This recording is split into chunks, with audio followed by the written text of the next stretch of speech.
Hello friends, Andhra ఊటీగా పిలువబడే అరకుని సందర్శించడానికి best time వచ్చి నవంబర్ నుంచి ఫిబ్రవరి వరకు. ఈ టైంలోనే మ్యాక్సిమం పీపుల్ అరకుని సందర్శిస్తుంటారు. మేము రీసెంట్గా డిసెంబర్లో అరకు వెళ్ళాము, మీకు తెలుసు కదా. అక్కడ విస్టాడామ్ కోచ్ జర్నీ కూడా మీకు వీడియో పెట్టాము. అలాగే అరకు రైల్వే స్టేషన్ వీడియో పెట్టాము. అరకు రైల్వే స్టేషన్లో మీకు చెప్పాము అక్కడ ట్రావెల్ ఏజెంట్స్ ఉంటారు. సో వాళ్ళ దగ్గర వెహికల్ మాట్లాడుకోవాలని, నేను ఒక వెహికల్ మాట్లాడుకున్నామని కూడా చెప్పాను కదా. సో ఇప్పుడు మనం అరకు నుంచి మిగతా ప్లేసెస్ అన్నీ కూడా ఈ రైల్వే స్టేషన్ నుంచి ఎక్స్ప్లోర్ చేద్దాం. మేము మాట్లాడుకున్న వెహికల్ అదే అనమాట. సో ఈ వెహికల్ మేము ఎంతకు మాట్లాడుకున్నాం అనేది ముందు మీకు తెలియజేస్తాను. సో మన షారోన్ అయితే రెడీ అయిపోయింది ఎక్కడానికి, మిగతా అరకులో ప్లేసెస్ అన్నీ కూడా చూడడానికి. మేము ఇప్పుడు అరకు వ్యాలీ చూస్తున్నారు కదా, ద అరోమా ఆఫ్ వ్యాలీ ఇప్పుడు మనం చూడడానికి అయితే బయలుదేరబోతున్నాము. ఫస్ట్ మనం వెహికల్లో వెళ్ళబోయేది పద్మాపురం గార్డెన్స్ మరియు చాక్లెట్ ఫ్యాక్టరీ దగ్గరికి వెళ్ళబోతున్నాము. సో ఈ అరకు రైల్వే స్టేషన్ నుంచి ఈ పద్మాపురం గార్డెన్ వైపు వెళ్ళడానికి మనకి దాదాపు ఒక 2 కిలోమీటర్స్ అరౌండ్ దగ్గరలో ఉంటుంది. సో అది వెళ్ళే రూట్ ఈ రకంగా ఉంటుంది. మనం అటువైపు వెళ్ళినట్టయితే అరకు వ్యాలీ వెళ్తాం. ఇక్కడ రైట్ సైడ్ కటింగ్ తీసుకుని ఇలా స్ట్రైట్గా వెళ్ళినట్టయితే మనం పద్మాపురం గార్డెన్స్ మరియు దాని పక్కనే చాక్లెట్ ఫ్యాక్టరీ కూడా ఉంటుంది. సో ఈ రోడ్లో మనకి వెళ్ళినట్టయితే మనం ఈ 2 ప్లేసెస్ కూడా కవర్ చేయొచ్చు. ఈ సెంటర్లో ఇందాక మీకు చూపించాను కదా, ఆ జంక్షన్ పేరు వచ్చి రాజధాని జంక్షన్. సో ఆ రాజధాని జంక్షన్ నుంచి ఇలా మనం స్ట్రైట్గా వచ్చినట్టయితే ఫస్ట్ మనకి చాక్లెట్ ఫ్యాక్టరీ వస్తుంది.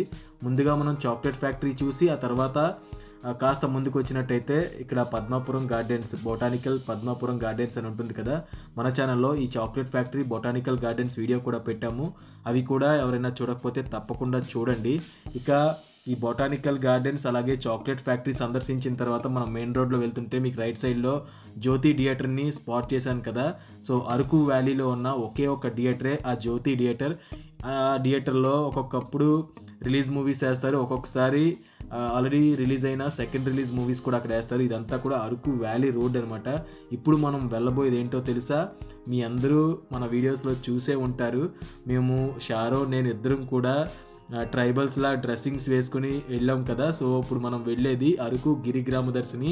సో మనం అరకు వ్యాలీకి వచ్చే దారిలోనే ఈ గిరిగ్రామ దర్శినికి వెళ్ళే రూట్ ఉంటుంది. మీకు ఇందాక పద్మాపురం గార్డెన్స్ చూపించాను కదా, ఆ పద్మాపురం గార్డెన్స్ నుంచి ఈ గిరిగ్రామ దర్శినికి వెళ్ళాలంటే దాదాపు ఒక 9 కిలోమీటర్ ఉంటుంది. సో అక్కడి నుంచి వెళ్తున్నప్పుడు మీకు చూపిస్తాను కదా, ఇది అరకు హై స్కూల్ అనమాట. ఇది చాలా పెద్ద హై స్కూల్. సో అరకు ఏరియాలో ఉండే వాళ్ళందరూ కూడా ఆ హై స్కూల్లోనే చదువుతుంటారు. అది చాలా పెద్ద హై స్కూల్ అనమాట.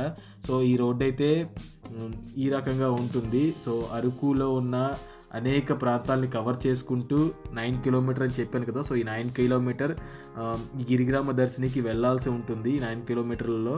సో ఈ గిరిగ్రామ దర్శినికి వెళ్ళే రోడ్డు కొంత ఎవరు కూడా జనసంచారం ఉండదు కాబట్టి మీకు కూడా చూపిస్తాను. ఎవరు భయపడాల్సిన అవసరం ఏమీ లేదు. సో రోడ్డు అయితే ఖాళీగా ఉంది, ఇక్కడ జనాలు ఎవరు లేరని ఎప్పుడూ అనుకోవద్దు. అరకు అయితే ఫుల్ సేఫ్టీ.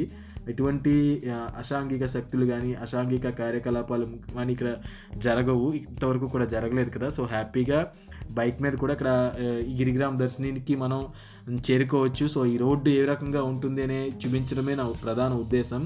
సో ఎందుకంటే గిరిగ్రామ దర్శిని అసలు ఎక్కడ ఉంది, ఎలా వెళ్ళాలి, ఆ రోడ్డు ఎలా ఉంటుందో అని చాలామంది అనుకుంటారు. ఈ రోడ్డు ఏంటి ఇలా ఉంది, మనం వెళ్ళొచ్చా, సేఫా కాదా అని కూడా చాలామంది అనుకుంటారు.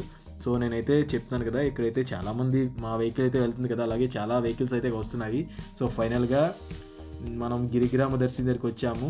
సో గిరిగ్రామ దర్శిని కంప్లీట్ చేసుకొని మనం నెక్స్ట్ సైట్ సీయింగ్ ఏరియాకి అయితే వెళ్దాము. మన ఛానల్లో గిరిగ్రామ దర్శినికి సంబంధించి ఒక డెడికేటెడ్ వీడియో కూడా చేశాము. ఆ వీడియో ఎవరైనా చూడకపోతే తప్పకుండా చూడండి. ఆ పక్కనే మనకి స్ట్రాబెర్రీ ప్లాంటేషన్ కూడా ఉంటుంది, అది కూడా తప్పకుండా చూడండి. ఇప్పుడు మనం గిరిగ్రామ దర్శిని నుంచి డైరెక్ట్గా గాలికొండలు వెళ్ళే వ్యూ పాయింట్కి వెళ్తున్నాము. మీకు అక్కడ చూపించాను కదా, అది హరిత వ్యాలీ రిసార్ట్. ఆ వ్యాలీ రిసార్ట్లో హరిత వాళ్ళది, ఏపీ టూరిజం వాళ్ళది మనం రూమ్ కూడా బుక్ చేసుకోవచ్చు. అవి ఏ రకంగా బుక్ చేసుకోవాలని కూడా ఒక డెడికేటెడ్ వీడియో చూశాను, అది కూడా ఎవరైనా చూడకపోతే నేను మీకు చూపిస్తున్నది ఒక ఫేమస్ మూవీ షూటింగ్ స్పాట్ అనమాట. మీ అందరికీ ఉదయ్ కిరణ్ గుర్తుండే ఉంటారు. Uday Kiran one of the best movie మనసంతా నువ్వే.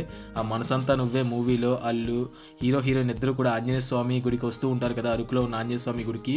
అది అనమాట ఆ గుడి. సో ఆ గుడిని మీకు స్పాట్ చేసి చూపిస్తున్నాను. రోడ్ నుంచి చూస్తే ఆ గుడి ఎంత దూరంలో ఉందో చూసారా? ఇక్కడి నుంచి వాళ్ళందరూ ఆ కొండ మీదకి వెళ్ళేవారట. సో చాలా దూరంగా ఉంది చూసారా? రోడ్డు నుంచి మళ్ళీ మరోసారి జూమ్ చేసి మీకు చూపిస్తున్నాను. అరకు లో మనసంతా నువ్వే సినిమాలో చూపించిన ఆంజనేయస్వామి గుడి అంటే తెలుగు సినిమాలో ఇండోర్ సెట్స్ వేసి షూటింగ్స్ అయితే చేస్తున్నారు, కానీ ఒకప్పుడైతే ఖచ్చితంగా ఇలా అవుట్డోర్ లోనే షూటింగ్ చేసేవారు కదా. మీరు ఆ బ్రిడ్జ్ చూసారా, చాలా మూవీలో ఉంటుంది. ముఖ్యంగా బాలకృష్ణ, నరసింహనాయుడు, సమరసింహారెడ్డి సినిమాల్లో చేజింగ్ సీన్స్ ఉంటాయి కదా, రైల్వే ట్రాక్ లోంచి కింద రోడ్ లోంచి చేజింగ్ సీన్స్ అన్ని కూడా ఇక్కడే షూట్ చేశారు. మీకు నరసింహనాయుడు మూవీ ఒకసారి మీరు గుర్తు తెచ్చుకున్నట్టయితే మీకు ఆ షూటింగ్ స్పాట్ అంతా కూడా గుర్తొస్తుంది. ఆ పక్క నుంచి ట్రైన్ వెళ్తూ ఉంటుంది, ఇటుపక్క నుంచి రౌడీస్ బాలకృష్ణని చేస్తూ ఉంటారు కదా, ఆ సీన్స్ అన్ని ఇక్కడ చిత్రీకరించిందే. ప్రస్తుతానికైతే రోడ్డు కొంచెం గతకలమయంగా ఉంది, ఎందుకంటే మీకు ఆల్రెడీ విస్టాడాం కోచ్ జర్నీ చేసినప్పుడు చెప్పాను కదా. ఇప్పుడు మీరు చూస్తున్నది మదగడ వ్యూ పాయింట్ అనమాట. ఆ లాంగ్లో మీకు కనిపిస్తున్న కొండే మదగడ వ్యూ పాయింట్. ఇక్కడ నుంచి ఆ మదగడ వ్యూ పాయింట్కి వెళ్ళాల్సి ఉంటుంది, ఒక 10 కిలోమీటర్స్ లోపలికి ఉంటుంది అనమాట. ఎర్లీ మార్నింగ్ 4 AM అక్కడ వెళ్ళాల్సి ఉంటుంది.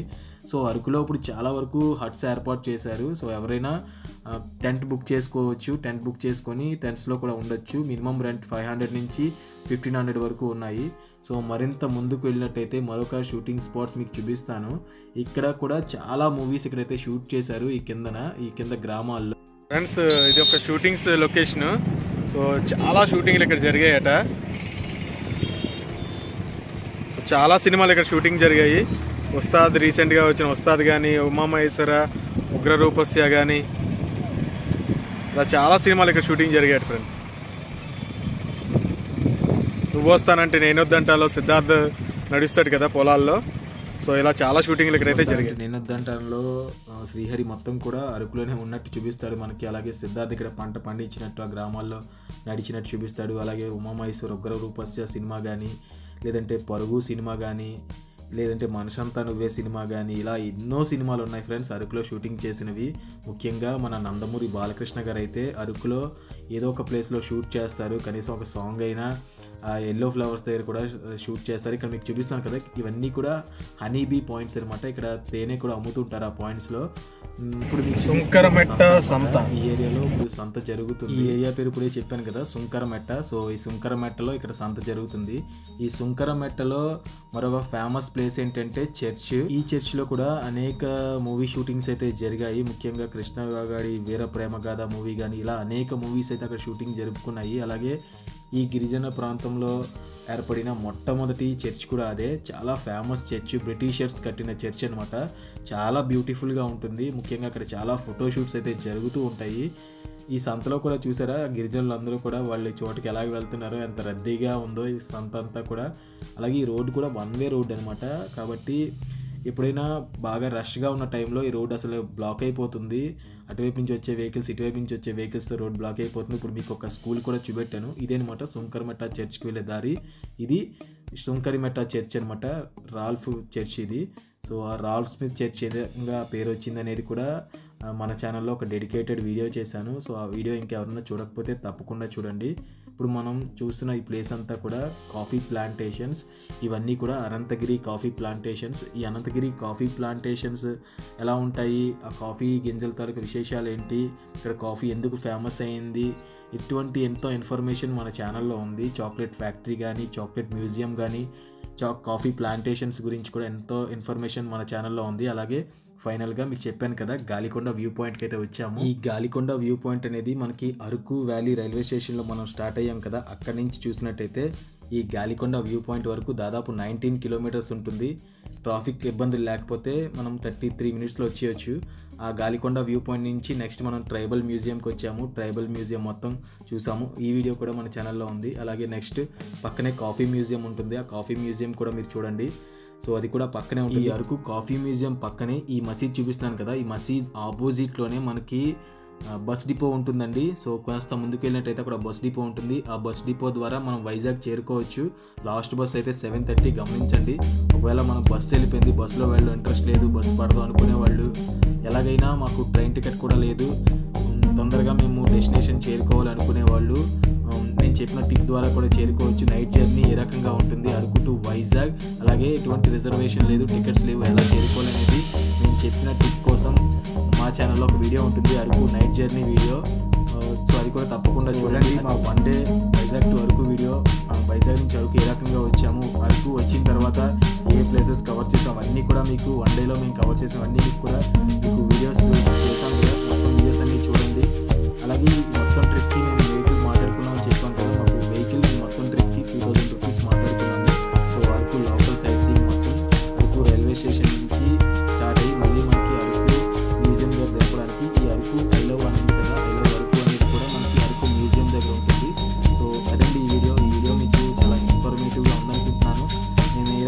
కంటిన్యూ